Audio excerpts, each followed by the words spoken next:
Good evening. I'm Greg Simmons, the Vice President for Institutional Advancement at UMBC and a proud graduate of the university.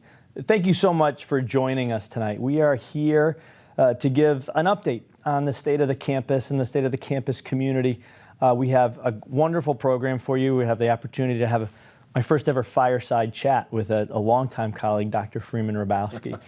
But before Freeman and I have a conversation, the first thing I have to do is thank you. Thank you for joining us. Tonight we are in community with members of the Hilltop Society and the 1966 Society, two groups of people who have decided to invest frequently and deeply in the people and programs of UMBC. They're people who have said, people and organizations who've said, this is an extraordinary place made up of extraordinary mind and talents and energy, and we want to be a part of it. And this campus has done exceptionally well because of the generosity and the investments that you've made in this place.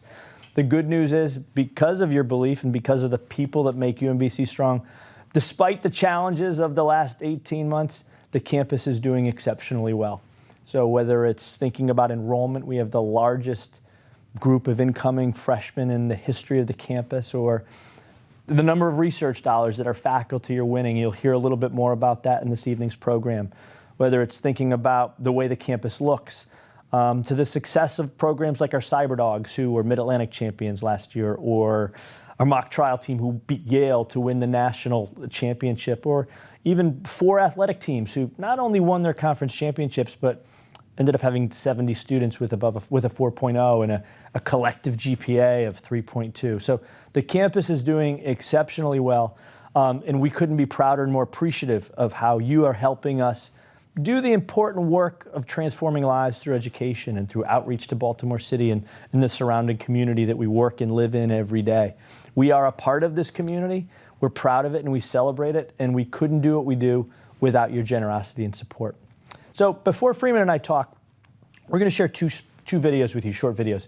First, you'll hear from Dr. Carl Steiner, the Vice President for Research.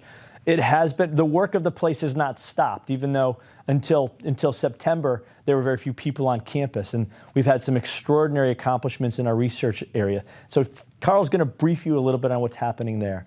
Then you're going to hear from Mashad Devon, who is the president of the Student Government Association, and he's going to have his own conversation with Dr. Nancy Young, the Vice President of Student Affairs. I'm going to give you a little bit of insight into what the student experience has been over the past 18 months. There's a lot of good and exciting information, and because you are special members of the community, we want to make sure you have some special insights into what the last 18 months has been about and what we're looking forward to in the months and years ahead. So enjoy these next 2 videos. Freeman and I will be back to join you in a few minutes. Good evening. My name is Carl Steiner, and I serve as the Vice President for Research here at UMBC. A little over a month ago, we were able to host the 5th iteration of GridX right here on our campus as part of the homecoming celebration. And this year we hosted it in the Proscenium Theater right here on our campus. GridX stands for Global Research Innovation, Technology and Excellence, and is a program that allows us to bring in faculty, alumni, and graduate students to highlight some of the programs that they're passionate about in their areas of research and creative achievement. As you can imagine, it really has been a very unusual and challenging year for all of us.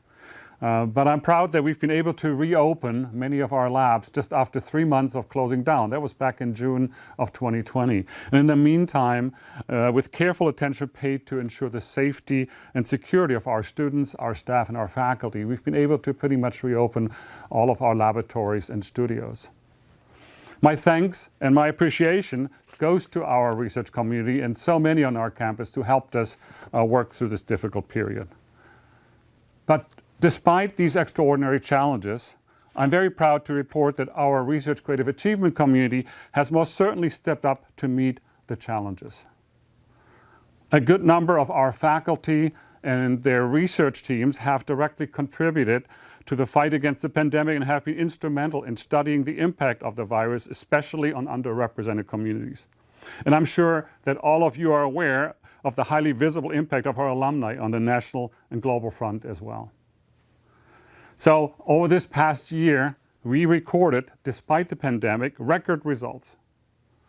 We had over $500 million, that's billion with a B, in proposals submitted, We also had record research awards to the campus and research expenditure. So it's been a very, very successful year from that standpoint, despite all the challenges that all of us experienced.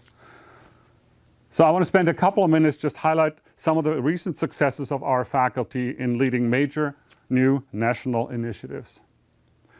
Just over the last 5 or 6 months alone, we've been proud to announce the following.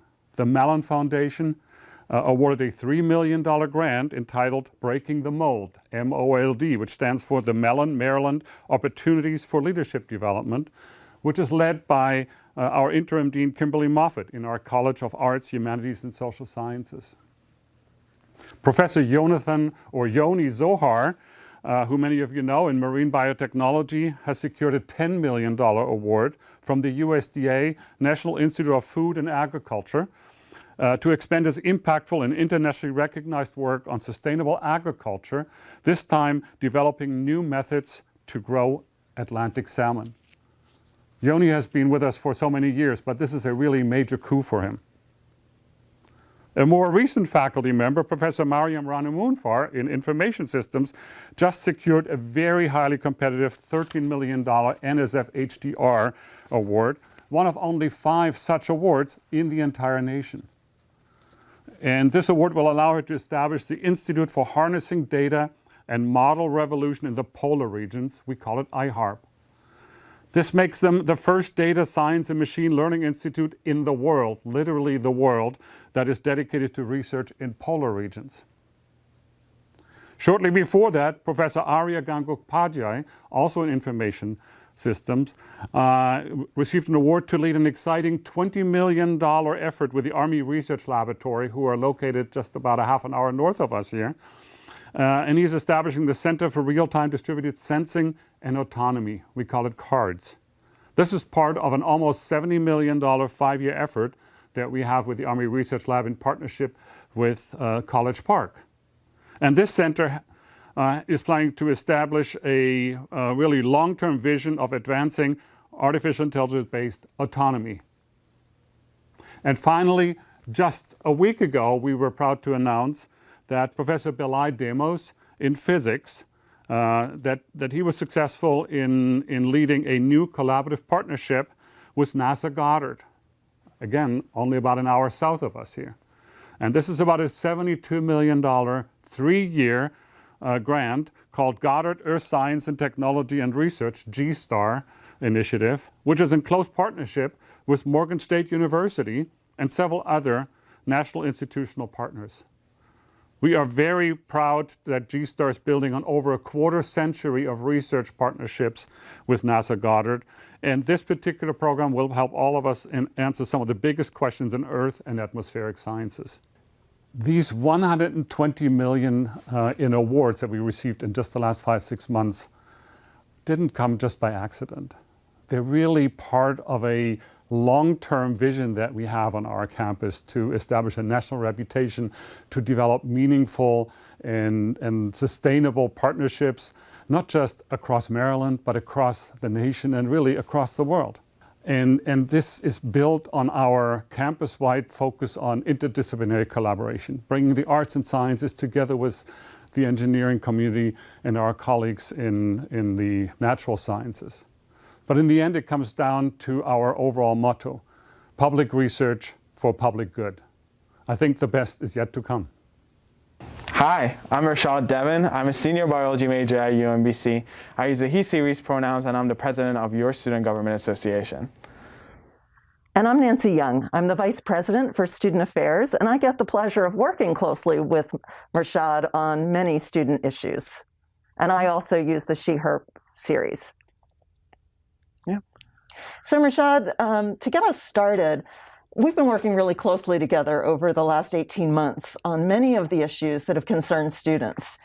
And I think a lot of people wonder what the experience was like for students.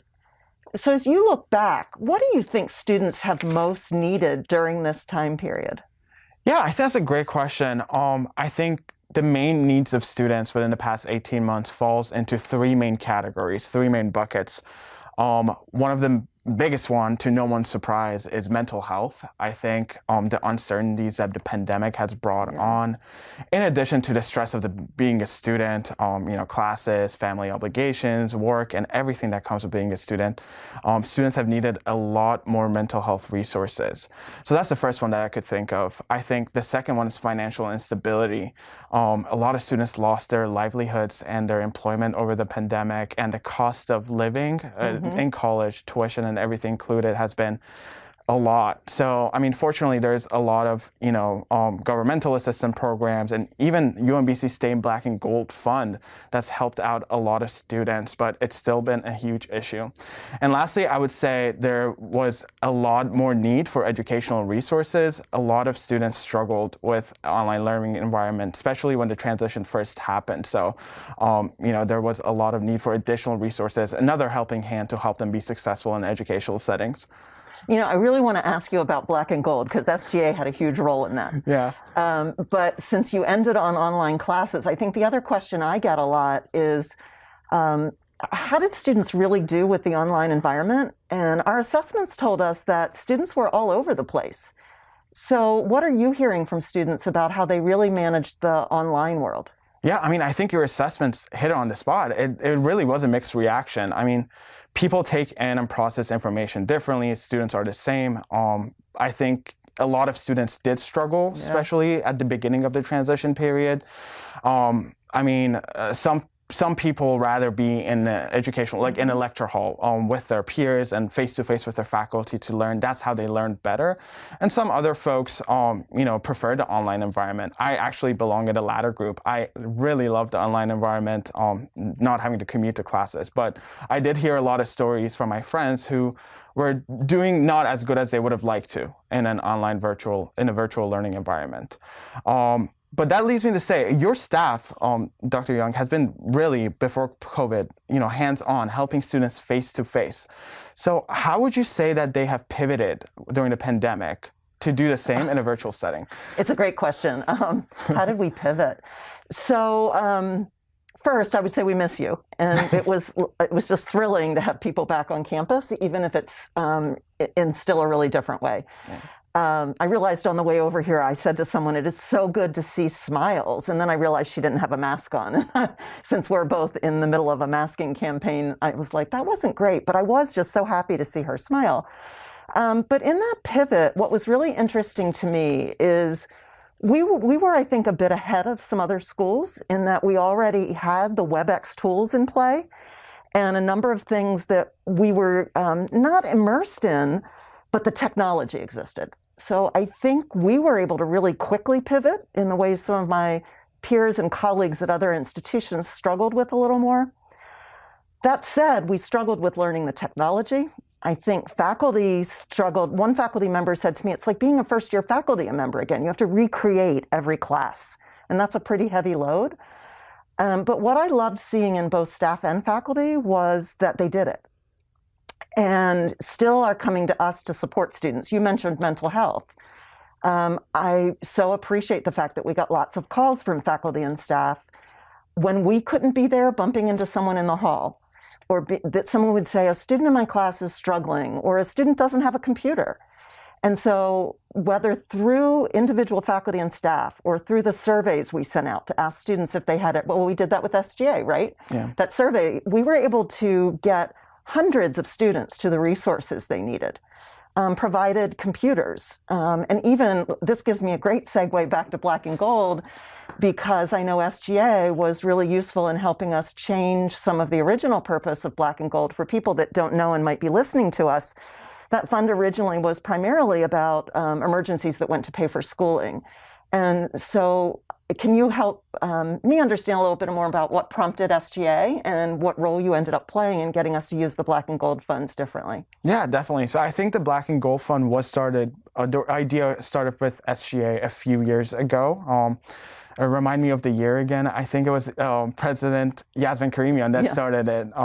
But essentially, it falls within our values, right? We want to help students be as successful as they can, especially when emergencies happen where you have no control over your life or things that happen. So, I think the mission of Stay Black and Gold is to help students when those things happen. So I think, we've done a great job as an institution fundraising for that and helping students. So I would actually like to ask you if you could share some of those stories with us of how Stay Black and Gold has helped students within the past few years. Out of respect for individuals, I may not share detail, but let me give you a composite. So we've had students that normally the Black and Gold Fund helped to pay off tuition, or in your senior year, maybe you just had $500 that you needed to get through to help you with your academic mission. And with your support, we were able to use that funding and with the support of institutional advancement to give students that money for any purpose they needed. It might be to help pay rent. It might be to just make sure they had additional food outside of some of the things we could provide from the Retriever Essentials Food Pantry. And that, so many students talked to me, international students who weren't eligible for financial aid, local students who had used up everything they could from their scholarships and just needed that money until they could get back on their feet, because students were also impacted in losing waitstaff jobs as restaurants closed. A lot of the kind of positions that our students worked in were things that were very affected by COVID. Yeah. And so it was really helpful, and it's just one of the ways that I appreciated students being with us along the way to make sure we knew that just applying that to tuition wasn't enough right now. So I appreciate that from you as well. Definitely. Well, I guess the last question that I have for you is that what was the most exciting part of coming back to campus? And I can answer it too. Oh, that's so funny, because I have the same question for you. So for me, the most exciting part about coming to campus, so some of you may not know, but my niece goes to school here. And it's not that she's the most exciting part, although I do care about her a lot. It was more that seeing her represented all the other students, and just to know that isolation, the sitting in the room was gone, and to literally watch students see each other. It wasn't about them seeing me or me seeing them. It was about them seeing each other. Yeah. Friends and roommates that hadn't seen each other in a while, commuting students, and then our new students who have never been on campus. Or I think, as you know, we did a special move-in day for sophomores. Yes. Because we knew they didn't have that move-in experience their freshman year where we do all the special things. And to see the families that were just so excited to have that day again, and that some of the traditions and rituals that we celebrate in passages or what college is to see students back out. I won't say enjoying, because I think a lot of students still are very concerned and are still working in the hybrid environment, but really just feeling a little relieved at things moving in a direction that felt hopeful. Yeah, I agree. For me, it's just being back in community again, seeing people and saying hi to them, even passing. I mean, that's a luxury, I would say, that we didn't have over WebEx or Zoom. And also being able to get involved with student organization events again. And like you mentioned, a lot of the traditions that I personally dearly miss, like homecoming, welcome week activities. And it just reminded me of the community that UMBC has and how much I'm, grateful for having everyone at UMBC. So that part has really been exciting for me. Can I share one more minute? Because while you were talking, I thought of something else. We knew that student org leaders had not been on campus for 18 months. Yeah. And since we closed in March, that also meant that turnover of officers during that time period, that we were in our third succession of student leaders by the time we came back. And we were really worried about student orgs and about what they would do. And I walked outside of my building the day of Involvement Fest, just a few weeks into the school year. And we had it outside. It was all in the fields, very safe.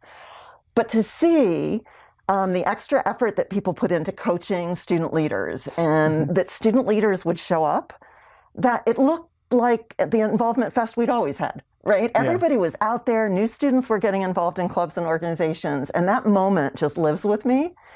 And all the fear of continuity, all the fear of how long would it take us to get to where we needed people to be comfortable or know what they were doing, there it was, right out on the field. So the student leaders really have been making a difference too. Definitely.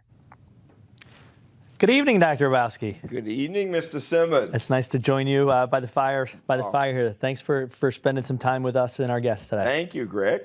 So, listen, let's start with the same question that Mershad and Nancy was just talking about. You know, for years, you and I, we saw each other every day, Yep. and for a whole year, we didn't see each other except Yes. on a screen. Yep. What feels good about being back on campus to you? The smiles of people, of students and faculty and staff, and there's a smile of relief, right? And understand, often those smiles come through the eyes because people have on masks when we're inside, but on the outside, we don't have to have them on with certain distance, and you get the smiles. But even when people have on the mask, you can sense the smile of gratefulness that we've come this far and that we're keeping hope alive. Yeah. And there's a sense of the kind of energy that comes from people being around each other. And even when we are hybrid, some of us in person, some of us on the screen, there's something about it that you feel we are connected even more so. Yeah. You talk about the masks, and what's amazing is the students, they're following the rules, right? They're doing, they want to be here. You can see it in how they're acting. Absolutely. There have been several times when I've come down the administration elevator, gotten off and hadn't thought about it and had taken the mask off, and all of a sudden I see all these people with masks on. I go, oh my goodness, let me put my mask on, right? The president has to show that I'm following the rules, right? And they're always very helpful and smile at me as I'm quickly getting the mask on. Well, they still know who you are. As we walked through the Commons tonight on our way here, they all said, Dr. Hrabowski. So even with the mask, it's the eyes, right? Yeah. It's the eyes. It's the laughing voice, I'm sure. So Carl talked about what's happening in research. $100 million in awards in the first quarter. What does that mean? That means several things. One, our faculty colleagues are just pumping out great research proposals, number one. Number two, the agencies are respecting the work we're doing. They need us as a part of this broad economy. Number three, it's in the sciences, but it's also in the humanities, from NASA and NIH and NSF to this recent grant today from Mellon. Shout out to Dean Kimberly Moffitt, wonderful. And the idea of working with both Morgan and College Park on that, very positive, very positive. So it's all great, it really is. And what I would say is the best is yet to come. It's still coming. But when you think about $100 million, and when I look at you, the question for you is, tell us about fundraising, Greg. Give us some good news. We all need good news. So, there is good news, right? So when we launched this Grit and Greatness campaign, you said the last campaign was $100 million, so we should do $150 million, right? Right. And so what is extraordinary is how many people have kind of risen to the occasion and helped the place. I think it's fair to say, based on the numbers, that before the end of this calendar year, we're going to reach our campaign goal, which is wonderful, because my goal is to see the whole place thinking about $200 million, and $200 million. Well, I think what's as exciting is it's money that's helping students, it's helping faculty, it's helping the work that we do in Baltimore City, it's helping the work that we do with building satellites that are going to space. But it's also to endowment, right? Yeah. And so what's really profound is there's a possibility by the end of the campaign, not only will we have exceeded the $150 million goal, but our endowment. We're at $140 million in our endowment, which when we started the campaign, we were at 60. So people have invested to what that means. People are really investing. But let's go all the way back to the early 90s. And quite frankly, we didn't have $1 million in the endowment. So now we've got, you talked about the 60, now we're up above 100. Only about 15% of universities have over 50 million. Yeah. So the idea of getting to 150, and I keep throwing out this number and it makes Greg very nervous, 200 million, folks, whether I'm here or not, but 200 million as a campaign and as an endowment. It's reachable. It's reachable when you have a base like that and as people give. So I want us to think that way, just because we are doing so well. If you can see it, you can do it, right? If you can see it, you can do it. 200 million for UMBC. Yes. So I mean, we're talking to a community of people they've done it, right? Yeah. And over behind us, we were talking about the painting that's behind us, which was a gift from the campus to Freeman to celebrate its 10th anniversary as president, right? It's amazing. And it's a painting of the perspective of the campus from the roof, and we've done about 20 buildings since then, which is pretty funny. But you joke a lot of time about a day without a desk, a day without sunshine. Yeah. But what does it really mean when you talk to somebody and somebody says, Freeman, I want to do this for UMBC. Yeah. What does that mean to somebody who's given 30 years of his life to a place? Sure, it means that people care about the people. When you think about UMBC, it's wonderful that the public, through the legislature, through elected officials, governor and legislature, can say they've invested well in this environment. Yeah. Talking about over this 30+ years, we're talking about over $1 billion in buildings. Right. So I'd start there. But the fact that what's so wonderful about these societies who are giving us money is we can help our students and faculty and staff. And I think first and foremost about the students. Yeah. And so many who have needs, who need our help as much as possible. I think about great faculty doing work and needing that supplemental work to help them to get that work done. This giving has everything to do with people caring about people and our envisioning the possibilities for this young university. Remember, we are still not 60 years old. We are a teenager in the eyes of American higher education, right? And yet we are handling ourselves well with the adults in so many ways. Better off, top 20 in research from NASA, half of the Rhodes Scholars in public universities in the state of Maryland, with a Rhodes finalist right now, folks, again this year, who goes this coming Sunday for Saturday for the interview. Keep your fingers crossed. And even if he doesn't get the Rhodes, he still has a great path right to Harvard. So UMBC to Harvard, to Stanford, to the Maryland professional schools, all the way to Hopkins. Big deal. And giving means we can help more people become leaders so they can create the vaccine, as Dr. Corbett did, so they can be the Surgeon General, the health commissioner, and so much more. The Speaker of the House, first woman, first black, to go from being inner city Baltimore to being one of the senior vice presidents at Hopkins, Alicia Wilson, love calling that name, all the way to thinking about Ralph Semmel, the head of APL, to the head of Clemson University, who has his own private plane. I mean, for the university. I always have to say that. It costs more than $200 million for our plane, so just understand, I have my plane too, and I use it. It's a really great one. You already know you were funding me on that plane. It's called Southwest. But the idea of transforming lives. Yeah. People don't know that the president of Clemson, my friend Jim Clemens, first in his family, he and his brother to go to college, you know? Yeah. Or when I think about all the people who are making a difference in the world at this point. Dr. Kafri Zarasa just got another big award from an organization called the Neuropsychopharmacological Society. Can you get to that? Just become a member of the National Academy of Medicine, a Howard Hughes investigator, endowed chair at Duke, and a lot of our students, a number of them there at Duke. These are great stories. And Dr. Zarasa has actually created a pacemaker for the brain to address schizophrenia and bipolar disease. He may get the Nobel Prize one day. We are creating amazing leaders from science to public policy. It's a great story. It's a great story. Teachers to social workers, to nurses, social workers, healthcare professionals, to artists, to people in theater. Yeah. I think of Keelan Jones, who came through Howard Community College and UMBC, NYU, at the Tisch School, and now is doing things in New York, does things on the West Coast, is on TV shows. Yeah. You know, so I mean, all types of graduates doing all kinds of things. It's a great story. Generosity just helps people realize their helps more, and every dollar makes a difference, and more families that are giving us endowments and stuff. And we don't take it for granted. We should not take it for granted. It's very important, and we take seriously wanting to say thank you to people who give us what they have. Yeah. What they have. Thanks for sharing that, Freeman.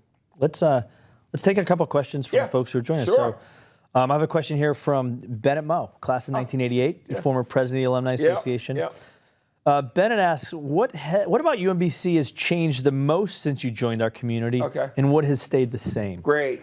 What has stayed the same is that we believe in community. In those younger years, first 20, 25 years, people knew each other a lot. And even though we're bigger now, bigger budget, more buildings and all of that, there's a spirit here of decency, of people caring about each other, of not being cutthroat, of looking at each other and smiling and asking how you're doing, right? There is still that sense of community here among our colleagues, our students. When alumni come back to campus, many will say, well, I don't know the place anymore. But I said, but look at our faces. it's still UMBC. You know, so when I'm out in California or Seattle or whatever, or I'm in Annapolis, it's UMBC. When I'm talking to Speaker Jones, she knew us from years back, but it's UMBC. She's UMBC. You know what I mean? You see all the legislators who are our graduates, all the way to people who are working in the financial industry. They want to help other people. Yeah. That's, I mean, you know, I think about Kevin Yang and what he does. I mean, just to support this campus, he and his wife, brilliant and caring about people and coming over just to help others. And when he brought his baby, they brought their baby, I said, here's a future UMBC student right here. Yeah. It's that generations. That's one of the differences. Now we have generations. Large numbers of our students send their children here and plan to send. That's the best evidence of the quality of the experience. And now we've got second and third generation UMBC graduates. It's a nice story. Well, so the next question comes from a parent, right? John Andes and Lori Andes, right? From Salisbury. Yeah, they're colleagues on the faculty at Salisbury. Yes. John asks, what advice would you give the next generation? Yeah. So not like, you know, this kid's in high school, the class of 2035. I love right? it. He's a visionary as he's in education there, and it's such an honor that those fellow academics would trust us. And this is what I would say, that we are working on pre-K initiatives. The Sherman family has been wonderful with the Sherman Scholars, and shout out to Betsy Sherman and to our beloved George Sherman, whose memorial was here just recently. They are members of our family with one of their sons, Matthew, who graduated from UMBC. But the fact is that George and Betsy have for a long time talked about pre-K education and funding the Judy Centers for pre-education for early childhood. But the advice I would be giving to those children, those young children and their families, 2 or 3 things. We must teach them to have a sense of self, to believe in themselves. As we say to UMBC students, when you go up and compete against Yale for the mock trial, when you go out to Stanford in bioengineering, know that you are UMBC. Believe in yourself. Don't you dare accept the idea that because you're not rich, you're not very special. Our kids are middle-class kids. We're very proud of that. We are the best of America and the humankind, all right? So the same thing for the children. They help them believe in themselves. And as a math teacher, I would say, teach them to read and love to read. It's the reading. If you give me a child who can read well, I can teach her to do math word problems or chemistry or physics. It's the reading at the heart of that. And the final point is to teach them to believe in both brain power and heart power, to care about other people. Very important. Those are the values that we talk about at UMBC when we talk about inclusive excellence. How do we help people to appreciate the human connection, that people don't have to agree with us, but we can respect them as human beings and hear the other perspective. We want to begin teaching children that when they're 3 years old and 4 years old, because that's when they're developing the intellectual capacity. Just before this event, we came from the Seawitt Scholars. They welcomed the new Seawitt Scholars. And Courtney talked about the importance of being open to recognizing the similarities that we see in others, right? She was brilliant. Courtney's a chemical engineering senior here and very humble about it, and working on a bachelor's and master's at the same time. And she was telling the new students who are these cyber scholars and T-sites, all these scholars, heavily women, some people of color in these technology areas, and she was telling them the same thing. Don't allow yourself to be intimidated. The point to the Andes family, I want every child to know, don't let anybody else define who you are. You define who you are. Very important. Let's take a minute and just, I know a question. We've always promised our Hilltop in 1966 members a chance to kind of get a little bit behind the curtain. And a lot of people have been asking you, Freeman, so congratulations on behalf of our colleagues. Thank you. 30 years as president, announced your retirement. How does it feel? 30 years as president, but 35 on this campus. And even before that, Jackie, my beloved wife, Jackie, taught here. So I was connected through people like Dick Neville, that some people might remember, the Dean of Arts and Sciences, and so many others. But what I would say to you is that this has been such an honor. Presidents around the country, and you are my colleague, you and I teach up at Harvard. And when we're teaching provosts and presidents and deans, they all want to know what's it like? What's the secret sauce there, right? And it is that the chemistry is so strong among the different groups. We work to lift each other up, you know, and that has been a gift to me as a president. People believed in me at the beginning when many people were saying it probably won't work They'd never seen a black president of a predominantly white institution anywhere in the Baltimore region at all. Yeah. And they were saying, no, we believe in him and he believes in us. And that's the message for any campus, that you want to choose somebody you can trust. And then the message to the president and all the leaders is, make sure you are authentic and have the place in your blood. It's very important. And that's, I would say to anybody, wherever I am, UMBC is in my blood. Yeah. It really is, in my DNA, just as our belief in lifting up all people is a part of the DNA of UMBC. So what do you, I'm guessing you're not going to take up golf. So what are you thinking? Do you have plans yet, or have you been thinking about that? I will be busier than ever. I have invitations to be, I'm up at Harvard a lot now, but I'll be there even more. But I will be with universities around the country with our book, The Empowered University, and the new one that will be coming out in the year, written by Lynn Schaefer, Peter Henderson, and Philip Rouse on this post-COVID period. So I'm working with boards and university leaders, and we'll be doing a lot of that for a long time. And in the meantime, as I do all of that, I will be singing the praises of UMBC and the new fabulous president, whoever she will be.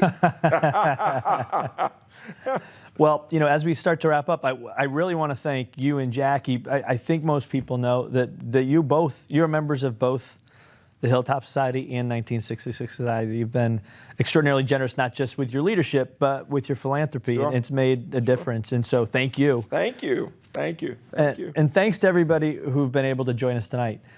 We very much look forward to the opportunity, hopefully soon, to be able to do this in person. We miss your smiles. We miss seeing your eyes. We miss sharing space together and being able to really to be together in community physically. But until then, please know that we don't take it for granted. We know you have a lot of choices with your philanthropy. We know that you are smart and discerning, and you look at quality, you look at integrity, and those are the values that we hope to carry at this place. And thank you for joining us this evening. Thanks for being a part of the UMBC community. And if there's anything that I can do to be helpful or supportive of you and your UMBC story, I hope you won't hesitate to reach out to me. And with that, Dr. Hrabowski, I will let you have the last word tonight. So some of you who are of a certain age, like me, will appreciate this. I look at Greg Simmons and I see my son. I see him as a wonderful son who is empowered to be his best. He came to this university as a very young man, early 20s, worked in the choice program, got out into Cherry Hill, cared about those children, came, worked Shriver Center, Institution of Advancement, worked in the president's office. Here he is now a vice president. And the message there is, we transform lives in many ways. With the students we help with scholarships, with the young people working here, there are all others around us right now, from Marie to others who are here in the room, who are supporting what we're doing. And the message has to be, the future belongs to those who believe in the beauty of their dreams. That is from Eleanor Roosevelt.